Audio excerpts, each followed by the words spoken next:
What is up, duelists? Welcome back to another Yu-Gi-Oh video. I'm currently gone actually when you're watching this video. I'm not streaming this week because I'm off on a work trip. You're going to see more about that later. But I want to leave you guys not completely without any content. So today we're talking about the current situation in the Yu-Gi-Oh TCG. I uploaded a tier list a couple of days ago about the Alliance Insight format. You may have seen it. And today I want to talk about it, revisit it a little bit, and kind of like look at the things that happened over the first big weekend post Alliance Insight, because we had YCS Providence happening and we also kicked off the national season in Europe with the Austrian nationals. So we're going to take a look at the decks that ended up performing, the decks that ended up maybe not performing as well as we did, and also talk about some meta trends in general and as what that all means for nationals moving forward and so on and so forth. I hope you enjoyed today's video. If you do, let me know in the comments down below what you think of the current format, and make sure to like and subscribe. Let's begin.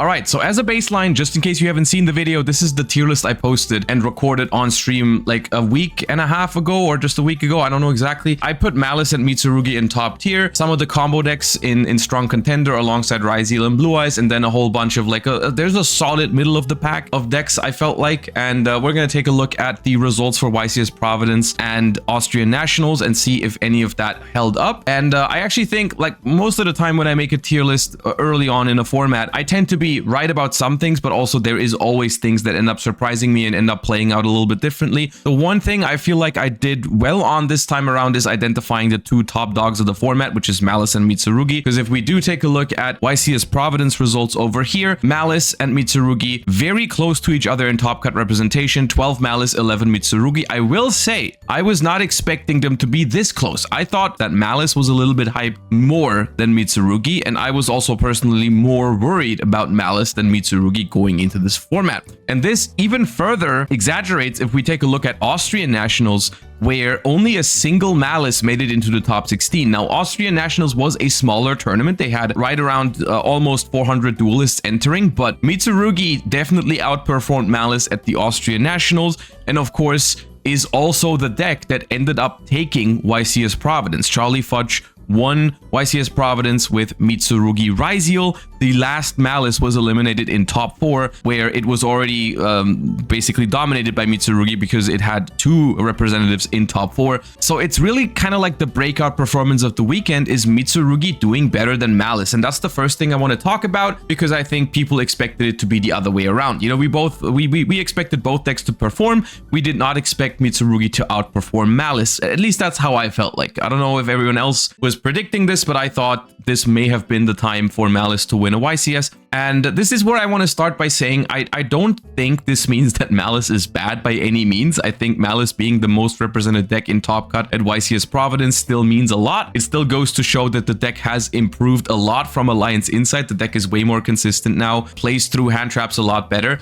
And this is already the first point that I want to bring up here, and that is hand trap usage. Hand trap usage for me was the biggest takeaway from watching this YCS. By the way, I watch partied the entire thing over on my Twitch. Make sure to follow it. The link's in the description down below if you want to watch along the next time a YCS is happening. I'm usually live for all of the NA YCSs, and for the EU YCSs, I tend to play them myself. Watching the YCS over the course of the weekend, I felt like there was a huge difference as to how hand traps were being used, and even which hand traps were being played and which ones ended up being good compared to the last couple of formats, because this is something I've talked about in my recent tier list as well. My first impression of MALISS and also Mitsurugi to an extent is that these decks are now very resilient to some of the hand traps that people have been playing for such a long time, that have become so standard in so many decks. You know, like the things that the cards that people pivot towards when they have 15, 18, 21 non-engine slots is always like those Imperms, Veilers, Ash Blossoms, you know, cards that have been standard in Yu-Gi-Oh for such a long time and for such a good reason, did not feel that strong against these two decks, because they basically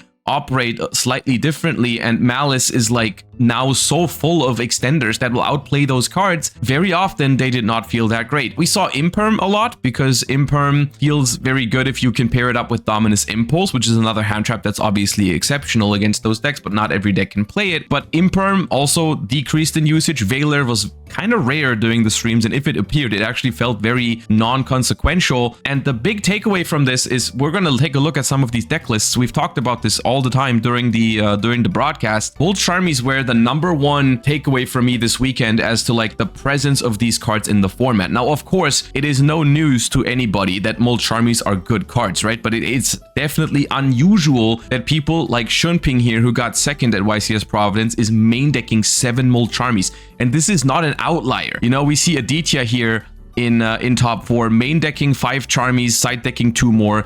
We have Jim in top 4, main decking 7 Charmies. We have Jib main decking 6 Charmies, side decking 2 more. Stevenson Tolley main decking 6 Charmies, side decking the other 3. The density of Mold Charmies in this tournament was higher than I've ever seen in a tournament before. You know, there's been formats where people were main decking Fuva, and that was pretty much it. Of course, Tenpai being an exception, but for the most part, people were not playing more than just Fuva in the main deck and usually side decking the other Charmies. And so that's the first thing I want to talk about, this meta trend of main decking Charmies. Why are people doing this? Well, it's because people are afraid of going second against MALISS. MALISS in particular, I think, is the reason why these cards are being played. And that is also the first reason why I think MALISS did not perform as well as Mitsurugi this first weekend, is because everyone was so over-prepared for MALISS. And this is a real thing in Yu-Gi-Oh! Where you have to observe meta trends, and like hype and stuff is certainly a real thing in Yu-Gi-Oh! Where if a certain deck is super overhyped, people are super scared of it. People will play so many cards to counter it that it is almost impossible for the deck to perform the way people expect it to, right? Like, because look at this top cut. Everyone is main decking so many Charmies. People are side decking. Not Lancia is going to be in every... I have not looked at a single deck list from this tournament that did not side deck Lancia,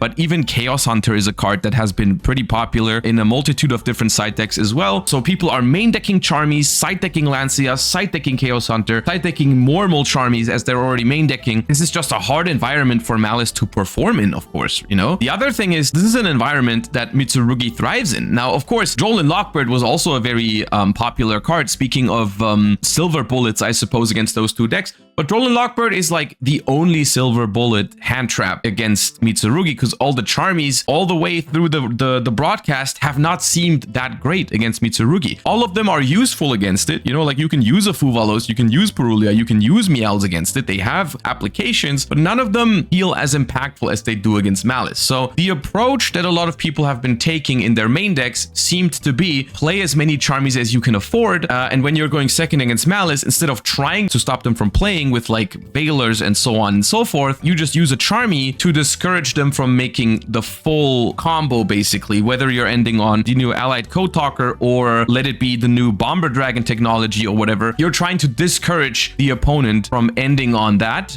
because the MALISS deck actually, even though the Charmies are good against it, no matter what the Charmy is, the deck still has lines under it to still end on like the basic MALISS combo. The thing is, that combo is rather beatable compared to a full MALISS endboard. That seemed to have been the plan for most players, is just use a Charmy or two, discourage them from making the full board, and then try to beat whatever is the half board that they're going for under the Charmy at the help of maybe one or two extra cards in your hand. That usually seemed pretty doable. As a result of this as well, I will say I feel like the dice roll has played a lesser factor in this tournament, because I've seen a lot of games being won going second on the back of Charmies, but more importantly, I also saw a lot of games being lost going first because you just drew 1, 2, even 3 Charmies that didn't do anything when you went first. So this is a very high variance approach that people are taking their main decks, that people I think feel forced to because of MALISS. So if you're like wondering, okay, all this makes sense, but what does this mean moving forward? Well, this means people are probably going to leave the hype train of MALISS. Now, of course, MALISS is still a very powerful deck, but I would not encourage people to disrespect it too much.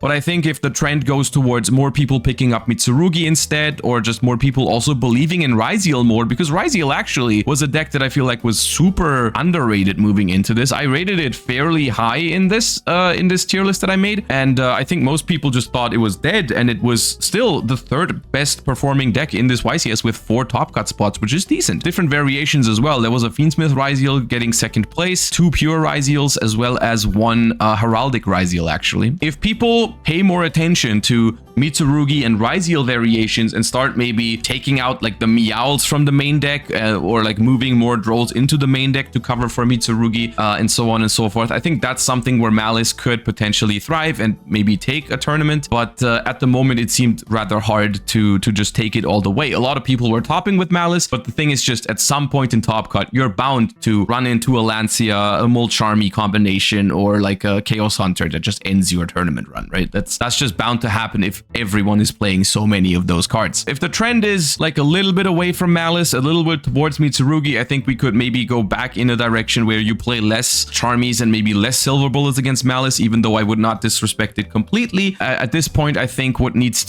people need to figure out is what's the best version of Mitsurugi, which is the one that you have to respect the most. It seems like Ryziel Mitsurugi is the one so far that has been the best performing one, but even here, Jim got top 4 with a pure Mitsurugi strategy, which was actually looking pretty cool. I really enjoyed watching this deck because it also played Dominus Impulse, which was a pretty good card over the course of the weekend. Of course, one of the few hand traps that's actually super good and reliable against both Mitsu and MALISS, so any deck that can play that card is going to have an advantage. Another thing about Mitsurugi is that I feel like there's not as many Silver Bullets, especially in the form of hand traps against it, because most of the cards that are good against Mitsurugi, which there are a couple, like Dimensional Barrier, of course, calling either Ritual or XYZ is pretty powerful. There's other cards. One thing I can bring up here is Mischief of the Gnomes, actually, in case you're wondering what like one of the best cards is going first against Ryziel Mitsurugi. I've seen some people use this card and it is exceptionally powerful, whether you set it off of Thrust or just play the 3 copies or even discard it, because the way this card works is it basically it reduces the level of all monsters in the hand for the rest of this turn by 1, and this also applies to cards that they add to their hand after this card's activation.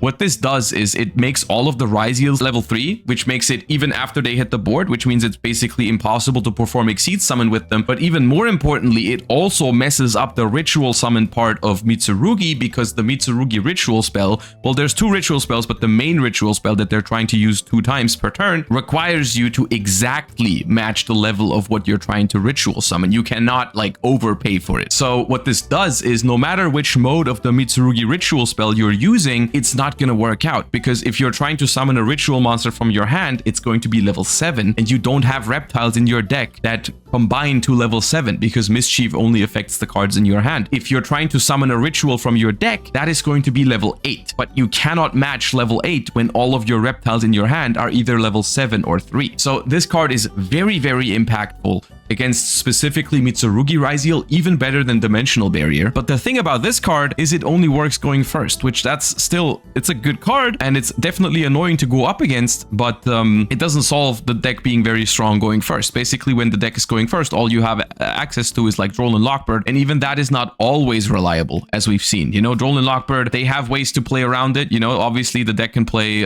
Called by the Grave and Crossout as 1 copy of each, but also there is also just the possibility to open Mitsurugi Prayers in the draw phase, at which point you're going to be using a lot of your searches before you can even get drolled. So the deck has a lot of firepower going first, I feel like, and is just not as weak to the Charmies as MALISS is, which I think is the explanation for the deck's performance. By the way, Ash Blossom, I think the most popular hand trap outside of like the Charmies overall and Droll and Lockbird, because it still has multiple uses, because it can also counter Charmies. I think that's why. Defensively, Ash Blossom has actually seemed rather mediocre, but most of these decks want to go first, and if they're hit with a Charmy, they kind of want to use Ash on it, especially the MALISS decks. Droll and Lockbird, a very popular card in MALISS, and not here in this top 8 builds, but I've seen it a fair amount in some of the feature matches. Maybe it was post side as well, but being able to counter your opponent's Charmies with your own Droll and Lockbird to just keep going was also a pretty big deal. So that is basically where we're at between MALISS and Mitsurugi. My personal preference, if I'm honest, if I had a tournament next weekend, I would play Mitsurugi. I don't think this is a shocker to much of you guys. I think Mitsurugi looks like it has a lot more going for it. I find it a more fun deck inherently, and I think it's looking strong because it doesn't lose to all of the Charmies the same way MALISS does. Well, losing to Charmies is the wrong way to say it, but like it feels better into Charmies. Let's say it like this. MALISS also doesn't lose to the Charmies immediately, but like I think Mitsurugi feels better into Charmies. Mitsurugi also, I feel like, poses a cool challenge, which is something I really enjoy because I don't feel like the deck is figured out yet. A lot of the MALISS decks actually look very similar to each other. It's just like, there's a lot of questions going on of like, should you go for the allied code talker or like the topologic bomber dragon, or should you main deck,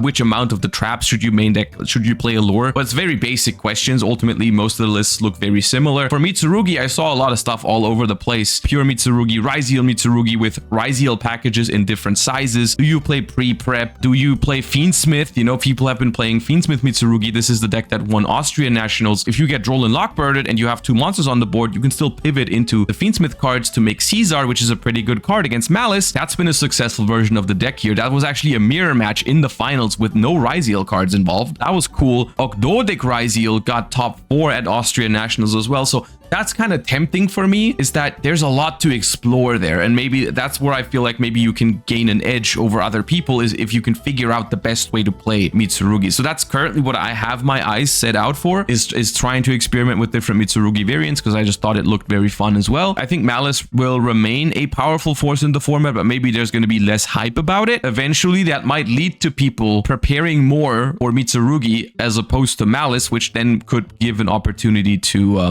Malice to shine again, right? Like, you maybe going forward, we will see people not side deck Chaos Hunter on top of Lancia anymore or something like that, and focus a little bit more on Mitsurugi. Maybe we'll see people go back to, you know, more Droll in the main deck, more Bistials as well, because Bistials are actually decent against Mitsurugi and Fiendsmith decks. All of that is to be taken into consideration, but I personally think Mitsurugi is just looking like the more tempting deck. But let's look outside of these 2 decks, right? Like, we've already talked about Ryziel a little bit, which Ryziel has been doing decent at YCS Providence, I would say, for what people expected. I think I would even go as far as to say the deck overperformed a little bit, because 4 in top 32 is still pretty decent compared to what people expected. And this is just the non-Mitsurugi versions, right? Like, this is just Ryziel, basically. Ryziel Fiendsmith getting 2nd place was definitely something I did not anticipate. One thing I did notice over the course of the weekend was whenever I saw Shunping play, I did notice that the Fiendsmith engine is still very powerful, especially with the low amount of Bistials that people are playing. Of course, getting Fuvalos with Fiendsmith cards looked pretty horrible whenever it happened, but for the most part, Wave Hiking Caesar is still a very powerful card, especially in the Malice matchup, because the deck basically needs Imperm to out it. Other than that, it's going to be in trouble. That was pretty cool. Other than that, it was just basically standard Ryziel. I mean, Detonator and Caesar are still very powerful endboard pieces against the Malice deck, and Ryziel just is one of the mid-range decks with the most non-engine slots. You can see from Shunping's list here on the screen, we're deciding to do the 7 Charmies in the main deck, basically the thing that everyone's been trying to do to play the many Charmies. But in Ryziel, you actually still have enough room for all of the other hand traps as well. You know, we still see room for even the not so impactful ones like Valor, Imperm, and stuff like that, which can really help cover some of those rogue matchups where those cards are still powerful. So that's one of the advantages of Ryziel, of course, is having a lot of non-engine space in this deck in particular. So that was cool. One other thing that I think underperformed this week is the other combo decks, right? Like I said, this is going to be a very combo heavy format, and this is where I maybe overestimated the amount of people that put their trust into Memento and Mermail when decks like Malice are available. There was not a whole lot of these 2 decks. They were not zero, you know. There was a Mermail that topped Providence, and there was a Memento deck that topped the Austrian Nationals. It even got all the way to top 4. So they didn't completely disappear. There was also a White Forest combo deck in here. They didn't completely disappear, but it just seemed like people were trusting in Malice more than they trusted in these other decks. I actually felt like, and this is another thing that I was considering, that these environments looked very promising for Memento, actually. If I'm looking at the trends here, I think a lot of people going towards Charmies as opposed to like Valor, Imperm, and so on and so forth was actually something that looked pretty good for Memento. Like, we see the winner from the Austrian Nationals here, 9 Charmies in the main deck, 3 Drolls, no Imperm, no Valor. Those cards, even though Memento has ways to dodge them, are good against Memento because they force you to have the right extender, which Memento doesn't have infinite of. It's basically like when you play Memento, you don't really care that much about most of the Charmies. You don't even care about Droll and Lockbird most of the time because you can learn lines that are still pretty good under those cards. As long as you do the effort of learning those lines, you're going to be fine. And that's what makes Memento pretty scary. And I think that's one of the reasons why it performed so well at Austrian Nationals as well. Even though it probably had a very low representation in the tournament overall, still made it all the way into top top 4, and I think Memento is a deck to be reckoned with because there's just less silver bullets against it. You know, there's no single card that you can just activate against Memento that will always mess them up. You know, that just doesn't exist. And I think that's tempting in a format like this, where everyone is playing so many Charmies, to play a deck that can actually comfortably play under the Charmies. Of course, it depends on your hand. With Memento, sometimes there's certain hands that are weak to a certain Charmy, but for the most part, the deck is pretty good against them. And it's also one of the best decks to use a Charmy yourself. You know, if your opponent ends on like a half board because you have used the old Charmy card, Memento is one of the better decks to punish that. So there's a few things I'm taking away from this for myself going forward. I'm gonna take a little bit of a deeper look into Mitsurugi versions because they seemed to be pretty good positioned in the format, and I also think other combo decks might be a little bit underexplored, like Memento. Crystron also made top 8 in the hands of Steven Santoli. Shoutouts to that. Regenesis made top 32, which was really cool to see. We saw them in the feature match actually taking down a Mitsurugi deck. That deck is obviously really fun and grindy. I didn't believe in it because I don't think grind game is what you're looking for right now in a deck in a format where, you know, Malice and other combo variations are so strong, but I was still happy to see it perform. So it just goes to show, all things considered, Malice is a strong deck, but it is not the one and only deck of this format. The final word has not been spoken yet on what is the best deck in the format. Even Mitsurugi might take over Malice, may have already overtaken Malice in this spot, and the mid-range decks and the other combo decks still have a word to say in that discussion as well. I don't think anything else is going to turn out to be the best deck in the format, but they're definitely still solid choices. There is counterplay in the form of Charmies, even though it's risky when you're going first to draw those cards, and sometimes you're going to face a matchup where like one Charmy doesn't do anything even going second. But for the most part, no need to freak out about Malice as like an uncounterable force in the game, even though the deck is still pretty strong. Let me know your thoughts on the first weekend of Alliance Insight in the comments down below. Is this something you predicted? What do you think the developments are going to be moving forward? Please let me know if you like this kind of discussion. Of course, I'm kind of like freestyling this one because I'm going to be gone for a week, and I just want to give you guys some input and some content while I'm gone. So any feedback is much appreciated. Hope you guys have a wonderful week. Hope you guys enjoyed the video, and I'll see you guys next time. Bye bye.